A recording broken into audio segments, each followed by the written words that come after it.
Harga GPU nggak turun-turun, akhirnya membuat pemerintah turun tangan. Pemerintah siapa nih?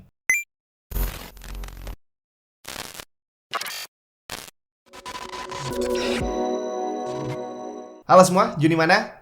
Krisis harga hardware sekarang kayaknya yang terparah sepanjang sejarah kali ya, terutama untuk harga GPU. Secara dia udah naik dan gak turun-turun selama hampir 1 tahun atau malah udah setahun lebih ini kayaknya ya. Ya, tentang analisa apa penyebabnya dan kenapa kok bisa begitu kita udah sering bahas. Kamu bisa lihat aja di video-video saya sebelumnya. Nah, di sini yang jadi pertanyaan sebenarnya adalah harga mahalnya itu dimulai dari mana? Apakah langsung dari pabriknya atau setelah keluar dibeli distributor atau siapa? Secara kalau di US sendiri itu sering banget waktu restock di beberapa toko kayak di Best Buy itu ternyata barangnya dijual dengan harga normal.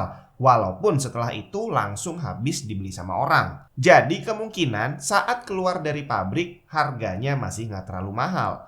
Jadi di mana nih mulai jadi mahal? Sejauh ini yang paling lantang bersuara komplain terhadap mahalnya harga GPU ini adalah gamer. Padahal sebenarnya yang terkena dampak dari mahalnya harga GPU ini bukan cuma gamer, malah yang merasakan paling parah justru orang-orang yang bergerak di dunia kreatif yang butuh spek PC bagus untuk bisa cari duit. Tapi karena orang-orang ini gak terlalu terdengar suaranya, maka sejauh ini yang sering kita dengar adalah suara para gamer. Emang apa bedanya yang komplain gamer atau bukan gamer? Beda banget bre. Karena kalau yang berkuar-kuar adalah gamer, maka hanya sedikit orang yang akan memperhatikan. Karena banyak orang yang berpikir bahwa lu butuh itu cuma buat gaming doang. Bayangkan seandainya para arsitek, terus video editor, terus desainer grafis, animator, jadi orang-orang yang memang butuh GPU, itu semuanya bersuara dan menuntut pemerintah mengambil langkah atas mahalnya harga GPU, mungkin hal ini akan dianggap penting oleh pemerintah. Tapi karena sejauh ini yang bersuara hanya gamer, maka bisa aja pemerintah kita berpikir, gaming doang. Karena kalau kamu sempat jalan-jalan ke beberapa forum yang bukan forum gaming, mungkin kamu bakal sedikit terkaget-kaget. Jadi kalau saya jalan-jalan cari-cari barang, bukan untuk beli, cuma sekedar ngeliat-ngeliat stok, itu kalau di forum gaming, ternyata barang termasuk GPU, terutama GPU malahan ini ya, yang sering berkeliaran adalah GPU second. Dan harganya mahal pastinya dan stoknya juga nggak terlalu banyak. Tapi begitu kamu masuk ke forum yang lain yang bukan tentang gaming,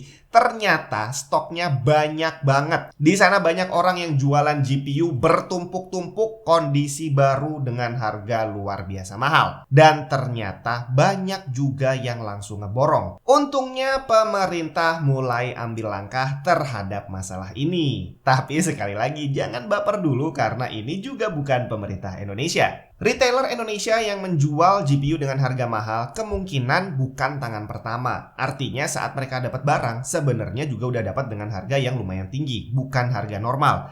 Berarti harganya udah naik setelah keluar dari pabrik, entah tangan pertama, entah tangan kedua. Jadi sebelum masuk Indonesia, dia udah mahal duluan, walaupun gak segila di sini. Dan salah satu yang menjadi tersangka utama, dan ini udah ketahuan dari sejak pertama kali dulu PS5 rilis dan juga RTX 3070 rilis, ternyata saat pertama launching di website Nvidia dan juga di website Sony, langsung habis diborong dalam hitungan detik. Artinya gak mungkin dilakukan sama manusia. Jadi tersangka utama di sini adalah bot. Dan hal ini juga udah pernah saya bahas di video saya beberapa bulan yang lalu. Menanggapi hal ini, akhirnya para anggota Kongres dari Partai Demokrat mulai mengusulkan rancangan undang-undang untuk melarang penggunaan bot saat membeli barang online. Tapi sekali lagi, jangan baper karena ini bukan Partai Demokratnya Indonesia. Ini adalah Partai Demokratnya US. Dan sebenarnya ini bukanlah hal baru, malah boleh dibilang ini hanya pengembangan dari rancangan undang-undang yang udah pernah diusulkan di tahun 2016 lalu. Emangnya waktu itu udah banyak ya orang beli GPU pakai bot? Bukan GPU bre, ternyata emang banyak orang-orang yang memanfaatkan bot untuk memborong barang yang emang lagi diincar sama orang. Contohnya, tiket konser musik, terus tiket pertandingan olahraga. Jadi yang namanya calo itu bukan cuma ada di Indonesia, tapi di USA sana juga banyak. Bedanya calonya udah canggih, pakai bot untuk beli tiket. Nah, rancangan undang-undang yang disebut dengan The Stopping Grinch Bots Act ini nantinya bukan hanya untuk melindungi kita yang pengen belanja GPU atau konsol, tapi dibuat secara general untuk melindungi konsumen yang berbelanja online. Khusus untuk masalah GPU ini, sebenarnya di forum-forum luar juga udah banyak orang-orang yang berniat untuk melaporkan hal ini ke pemerintah agar diambil action. Dan mungkin karena banyaknya laporan yang masuk, akhirnya mau nggak mau pemerintah turun tangan juga. Tinggal bagaimana nanti mekanisme untuk menerapkan aturan ini, dan kira-kira apakah benar akan efektif.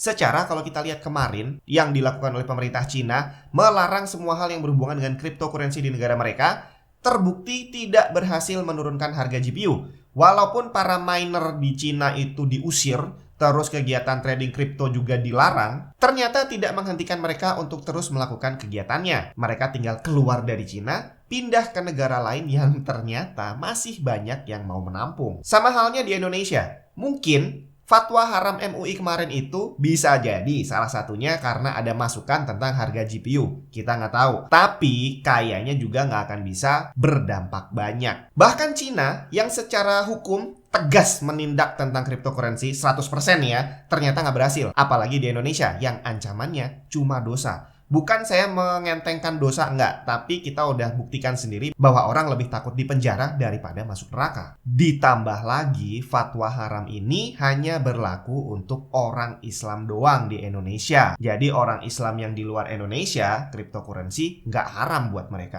Jadi kalau menurut saya, langkah yang dilakukan oleh pemerintah US ini udah sangat bagus. Tapi sebenarnya akan lebih bagus lagi kalau diikuti dengan langkah-langkah selanjutnya yang mungkin rantainya harusnya sampai ke Indonesia juga.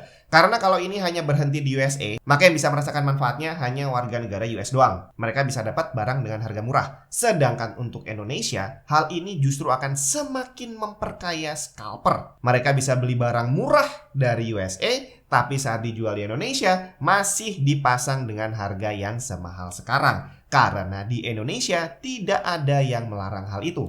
Jadi saat ini yang bisa menolong kita untuk menurunkan harga GPU adalah pemerintah. Tapi berarti pemerintah harus memperlakukan GPU dan juga hardware komputer sebagaimana pemerintah kita memperlakukan sembako. Orang yang menimbun sembako dan menjualnya dengan harga yang nggak normal itu bisa dipenjara loh bre. Seandainya pemerintah kita bisa melakukan itu untuk penjualan harga hardware komputer.